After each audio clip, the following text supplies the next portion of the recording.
안녕하세요. 마라나타 캐나다 교육교회의 조롬입니다. 오늘은 기독교의 기본진리 93번째 시간 벨직 신앙고백서 제33조 성례에 관한 내용입니다.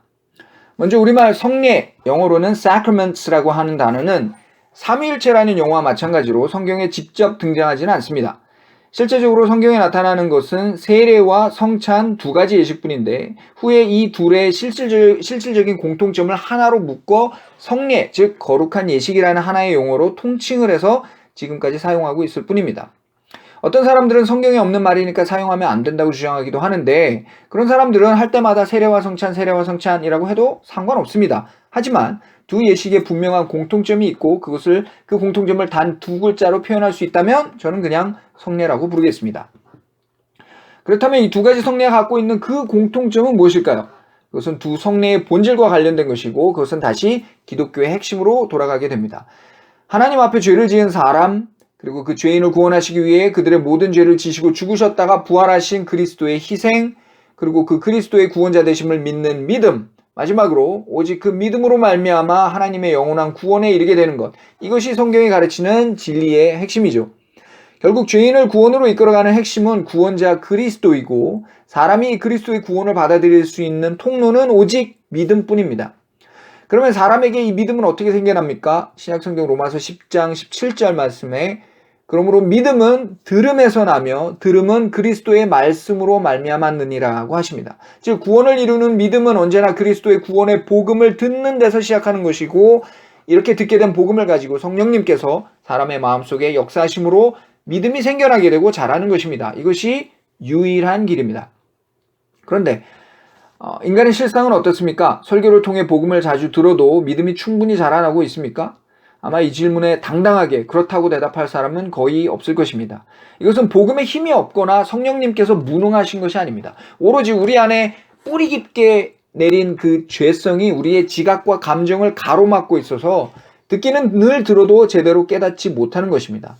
참으로 안타깝지만 부정할 수 없는 현실입니다. 하지만 우리의 아버지이신 하나님께서 그 사실을 모르고 계시거나 차갑게 외면하고 계시지 않습니다. 내가 나를 감각하고 아는 것보다 훨씬 더 온전히 나를 알고 계시는 분이 바로 하나님이십니다. 그래서 나의 이 연약함과 들어도 깨닫지 못하는 아둔함을 배려해 주셔서 추가적인 은혜의 수단, 즉 우리의 눈으로 보고 손으로 만지고 입으로 맛볼 수 있는 감각적인 수단을 마련해 주셨는데 그것이 바로 성례라고 불리는 두 가지 예식입니다. 결국 이 두 성례의 본질은 우리가 귀로 듣는 복음의 말씀과 동일합니다.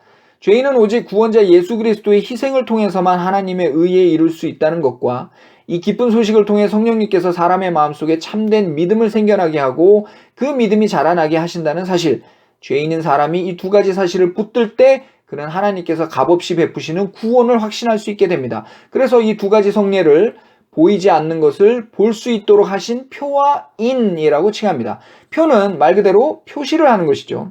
그림책이 그림과 같습니다. 어린아이들은 글씨만 써져 있는 책을 읽을 수 없기 때문에 그림을 함께 그려놓죠. 그러면 어른이 책을 읽어줄 때 아이들은 그림을 보며 그 내용을 이해할 수 있는 것과 똑같습니다. 이 표를 통해 그리스도의 구원이 우리 눈에 보다 뚜렷이 보이게 됩니다. 그리고 인은 도장을 뜻합니다. 계약서에 도장을 찍지 않으면 누구도 그 계약서를 가지고 자신의 권리를 주장할 수 없는 것처럼 하나님께서 죄인을 구원하시겠다고 약속하신 것에 도장을 찍어주시는 것입니다. 이것이 바로 성례를 제정해 주신 목적과 효력입니다. 그러나 이 성례에 대해 주의할 점도 있습니다. 첫째는 이 성례를 무시 혹은 과소평가하는 일입니다. 성경의 말씀으로 충분하다 믿고 그리스도께서 제정하신 성례를 게을리하거나 무시해서는 안 됩니다. 그것은 우리의 연약함까지 배려하시는 하나님의 호의를 짓밟는 일이 됩니다. 그리스도께서도 그분께서 다시 오실 때까지 이 세례와 성찬을 계속해서 행하라고 명령하셨으므로 우리는 이 은혜의 수단을 업신여기는 일을 해서는 안 됩니다. 반대로 성례를 지나치게 과장해서 받아들여서도 안 됩니다. 성례가 보여주는 것은 그리스도의 복음 그 이상도 이하도 아닙니다. 오히려 핵심은 언제나 복음에 있는 것이고 성례는 그것을 돕는 보조적이고 추가적인 수단입니다. 성례 자체만으로는 특별한 힘이나 신비한 능력이 있는 것이 아니며 그 안에 담긴 복음의 내용만이 사람을 구원에 이르게 하는 것입니다. 따라서 세례가 곧 구원이라고 믿어서는 안 되며 성찬의 떡과 포도주에 어떤 신비하고 주술적인 능력이 있다고 생각해서도 안 됩니다.